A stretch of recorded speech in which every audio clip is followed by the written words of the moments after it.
Good morning, everyone, and welcome back to the class of Compulsory English. I am your teacher Rajiv Tade, and in today's lecture, we will learn unit number 5 from your syllabus, and the name of that chapter is Introduction to the Right to Information Act 2005. And the author of this particular chapter is Prahlad Kachre. First, we will see the introduction regarding the author. I will read it out. Prahlad V. Kachre is member of Maharashtra State Civil Service, working in the cadre of Additional Collector. He has worked in various administrative capacities in Maharashtra. Pralhad V कचरे हे महाराष्ट्राच्या सेवा आयोगामध्ये एका कॅडरमध्ये additional कलेक्टरच्या काम करतायत. He has work in various administrative capacities of Maharashtra. ज्या ज्या ठिकाणी ॲडमिनिस्ट्रेटिव्ह वर्क आहेत, ज्या ठिकाणी आयोगाची लोक काम करतात, त्या ठिकाणी महाराष्ट्राच्या विविध ठिकाणी यांनी आपली सेवा दिलेली आहे.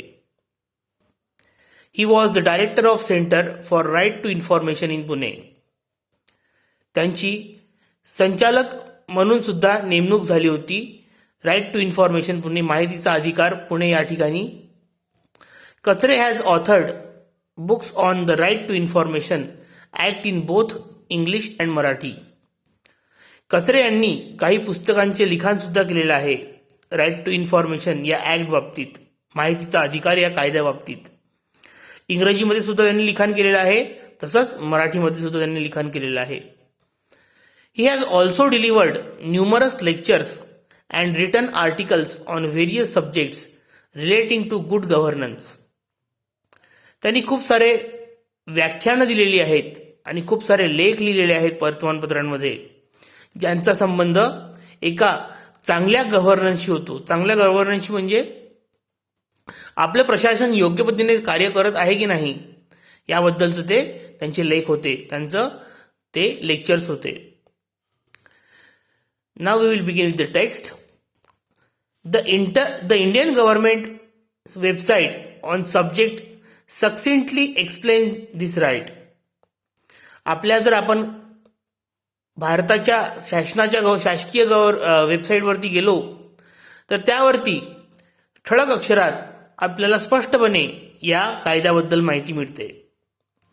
The basic object of right to information act is to empower citizen, promote transparency and accountability in the work of government, contains corruption and so on.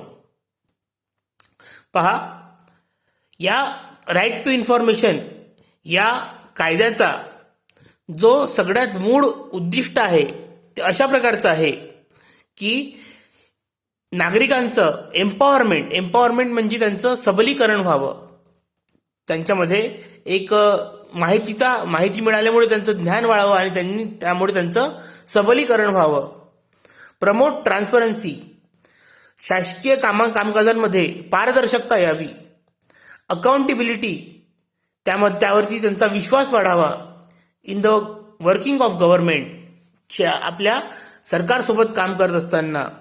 And content corruption, आणि त्यावरती करप्शनवरती अंकुश लागावा. म्हणून या कायद्याचं मूळ उद्दिष्ट या ठिकाणी अशा प्रकारचं आहे. And informed citizenry will be better equipped to keep necessary vigil on instrument of government and make the government more accountable to the governed.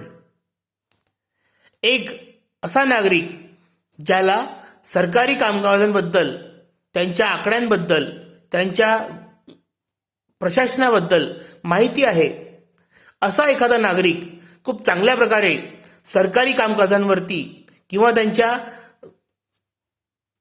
रूपरेषांवरती चांगल्या प्रकारे विजिल म्हणजे लक्ष ठेवू शकतो. आणि तो त्या ठिकाणी आपलं गव्हर्नमेंट सुद्धा त्या धाकानी का होईना, त्या उद्दिष्टाने का होईना चांगल्या प्रकारे काम करेल. The act has created a practical regime through which the citizen of the country may have access to information under the control of public authorities. या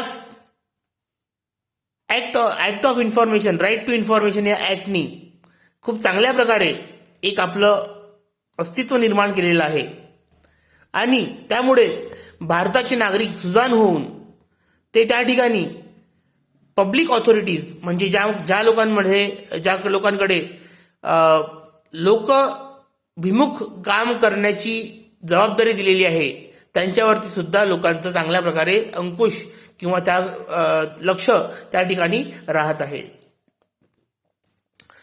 इंटरनॅशनल पर्स्पेक्टिव्ह या कायद्याचा आंतरराष्ट्रीय पार्श्वभूमी आपण या ठिकाणी बघणार आहोत.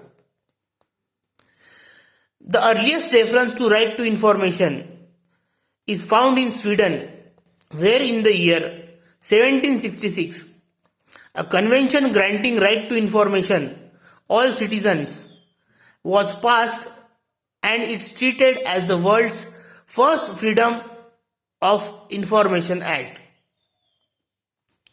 सुरुवातीच्या काळात जेव्हा राईट टू इन्फॉर्मेशन, माहितीचा अधिकाराबद्दल आपल्याला वाचायचं असेल तर पहिली माहिती आपल्याला मिळते 1766 साली स्वीडन या ठिकाणी माहितीचा अधिकार नागरिकांना उपलब्ध करून देण्यात आला आणि तशा प्रकारचा कायदा त्या ठिकाणी पास झाला आणि त्याला अशा प्रकारे वापरल्या गेलं की जगामध्ये पहिला माहितीचा अधिकार कायदा त्या ठिकाणी तो निर्माण करण्यात आला.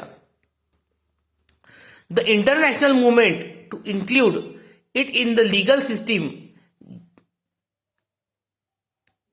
system gained prominence in 1946 with the General Assembly of United Nations declaring freedom of information to be fundamental human right and touchstone for all the liberties.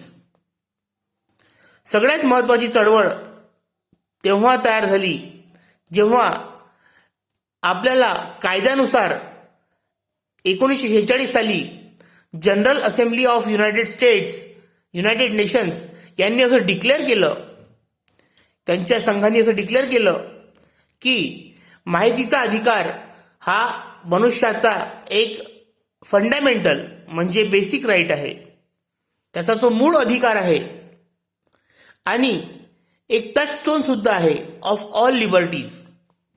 इतर स्वातंत्र्याच्या घटनांचा तो काय म्हणते टचस्टोन आहे.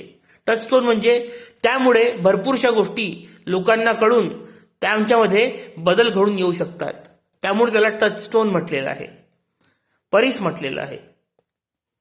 परीस जसा स्पर्श करताना एखाद्या लोखंडाला स्पर्श करतो तेव्हा त्याचं सोन्यात रूपांतर होतं, तसंच हा माहितीचा अधिकार सुद्धा लोकांच्या आयुष्यामध्ये त्या परिसाप्रमाणे काम करेल असं त्या ठिकाणी त्या लोकांनी डिक्लेअर केलं. It culminated in United Nations Conference on Freedom of Information held in Geneva 1948 आणि त्या ठिकाणी त्याची रुजवणूक करण्यात आली. United nation conference on freedom of information held in Geneva in 1948 आणि त्या अनुषंगाने एक इंटरनॅशनल कॉन्फरन्स त्या ठिकाणी त्या लोकांनी घ्यायचं ठरवलं या फ्रीडम ऑफ इन्फॉर्मेशनच्या बाबतीत.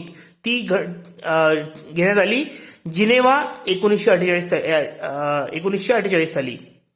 1948 साली जिनेवा येथे युनायटेड नेशन्स राष्ट्रसंघाने conference on freedom of information ही त्यांनी त्या ठिकाणी घेतली, which is part of article 19 of international covenant on civil political rights. आणि याचा एका कायद्यामध्ये सुद्धा रूपांतर केलेलं आहे. इंटरनॅशनल कायद्यामध्ये, आंतरराष्ट्रीय कायद्यामध्ये नागरिक आणि राजकीय अधिकार या दरम्यान यांच्या अंतर्भूत या कलमांच्या अंतर्भूत त्याचा अंतर्भाव केलेला आहे. India was a member of commission on human rights appointed by the economic and social council of United Nations which drafted the 1948 declaration. Bharat सुद्धा या युनायटेड नेशनच्या काउन्सिलचा, इकॉनॉमिक अँड सोशल काउन्सिलचा भाग होता आणि 1948 साली त्यांनी डिक्लेअर सुद्धा केलेलं होतं त्या प्रकारे. The declaration stipulates that the United Nations shall promote respect for the observance of human rights and fundamental freedoms.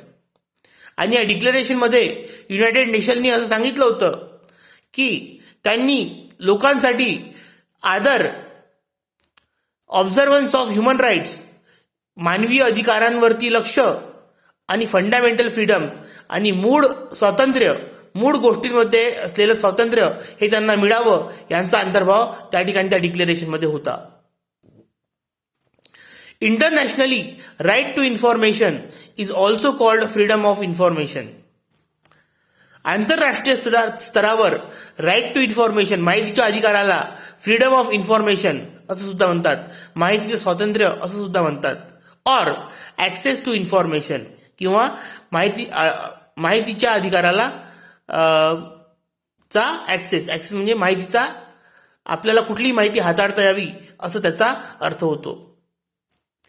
National history, आता ती झाली होती आपली इंटरनॅशनल हिस्ट्री. आंतरराष्ट्रीय स्तरावरती काय काय काम करण्यात आलं. आता आपण बघणार आहोत राष्ट्रीय स्तरावरती काय काय काम करण्यात आलं. The right to information is cherished right. हा एक असा अधिकार आहे ज्याचं काय केलं पाहिजे म्हणते, जतन केलं पाहिजे, त्याला आपण सेलिब्रेट केलं पाहिजे, चेरिश केलं पाहिजे, त्याचा आनंद साजरा केला पाहिजे. There is no express mention of right to information in the constitution of India. त्या ठिकाणी कुठल्याही आपल्या संविधानामध्ये अशा प्रकारची तरतूद केली गेलेली नव्हती. अशा प्रकारचा कुठलाही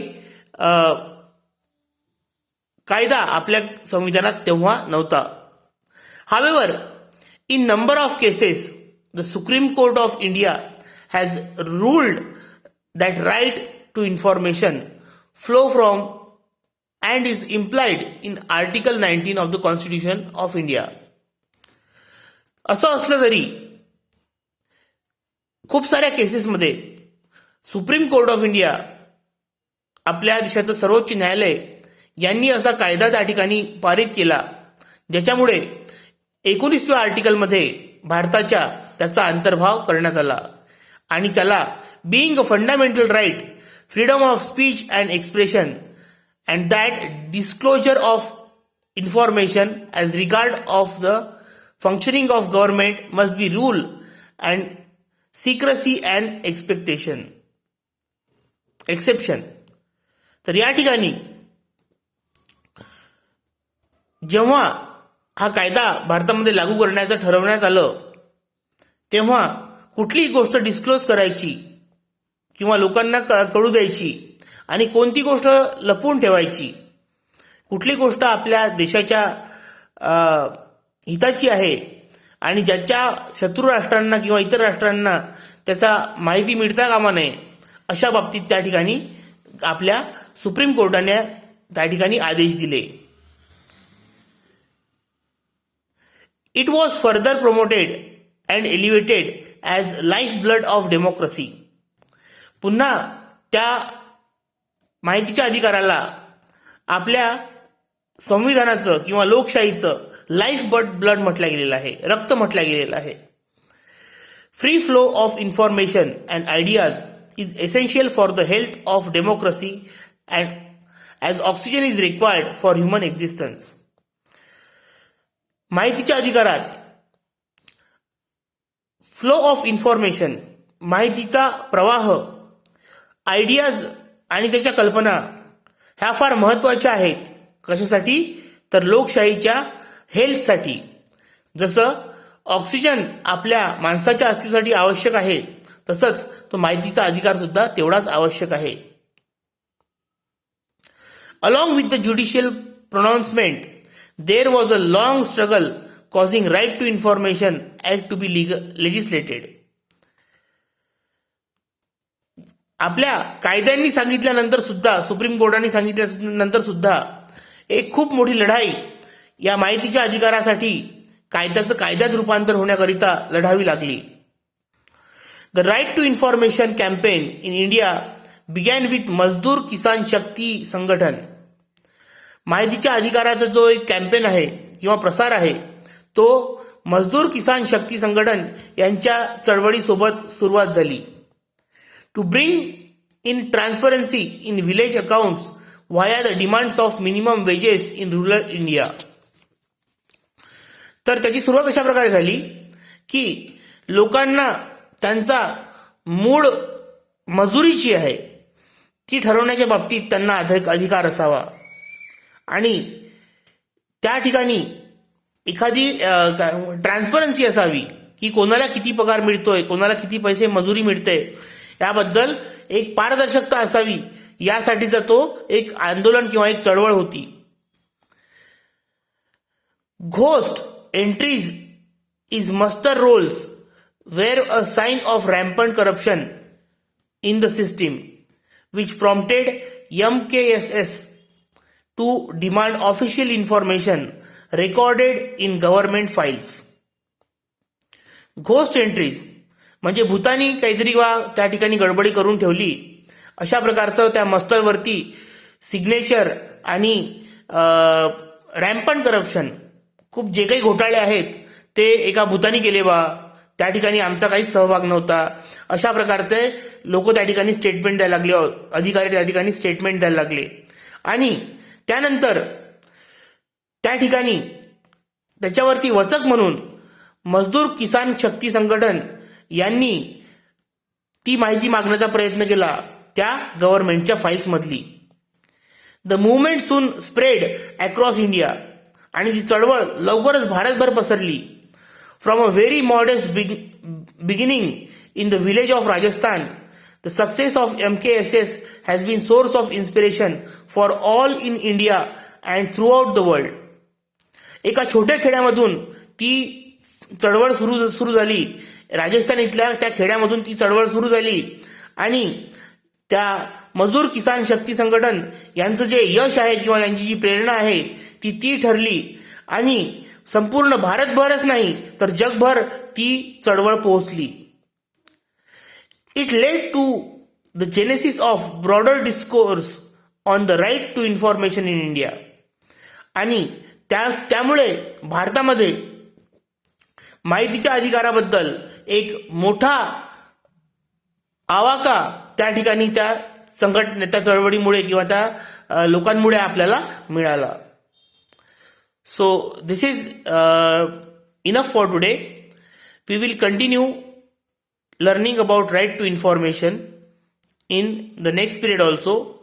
Today we have seen introduction of the author, outline of the Act, Right to Information Act, its international perspective and national history. In the next lecture, we will see what Right to Information Act is. तो कशा प्रकारचा आहे आपण पुढल्या लेक्चरमध्ये बघणार आहोत. Till then good bye. Thank you.